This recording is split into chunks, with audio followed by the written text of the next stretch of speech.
Hello everyone, konnichiwa. I'm YUCa. Welcome to YUCa's Japanese cooking. Today, I want to show you how to make baby food in Japan for 7 to 8 months old.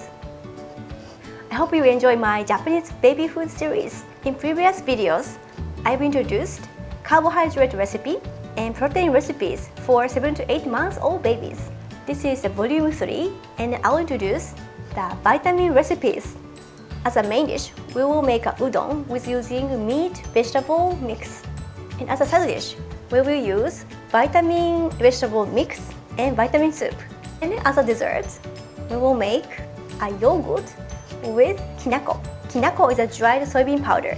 You can find at the Asian supermarket or my store on Amazon.com. If it's hard to find, please check it out. And as always, my furry families, Mario and Luigi, will be joining. In this video, I'll introduce useful cooking techniques and cooking ideas. So please watch until the end. Are you ready to cook? Okay, let's get started. Here are the ingredients.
Okay, so how was the video? I hope this recipe will help you to plan baby food for your little cutie babies. Here are the tips and recommendations. Tip: I know you are very busy and tired during carrying small babies, so I recommend to use a frozen food as well. I use frozen veggies. Even now, while I'm cooking, if I have leftover veggies, I cut into small cubes and put in one big Ziploc bag and make a homemade vegetable mix. It's very nice. You can add more vegetables compared to the pre-made vegetable mix. I recommend. And tip: and when you don't have a tomato paste, you can also use tomato powder, fresh tomato, or maybe ketchup. And tip: after making prep meals, even if you freeze those prep meals in the freezer, I recommend to eat within 3 days. After 3 days, the texture and the freshness will be gone, so please keep in mind. So those are the tips. I hope this video will help you to make nutritious and healthy baby food. You can check these recipes on my recipe app. It's called Recipe by YJC. Recipe by YJC. And I myself uses this recipe app on daily basis. It has text and also video, so it's easy to cook with. And it's compatible for both iOS and Android. It's free, so please download and enjoy Japanese cooking, including baby and kids food. And would you like to know more about Japanese food and culture and family life? I started sending newsletter to join the mailing list. Please go to my food blog, yjc.tokyo, yjc.tokyo. Pop-up screen comes up, so please type your email address and name and click, and that's it. So if you have a question or a recipe request, please always give me a comment from the box down below. Before checking another video, don't forget to push the like button. Your like button motivates me to continue making videos. So thank you so much everyone. I'll see you next time. Bye bye.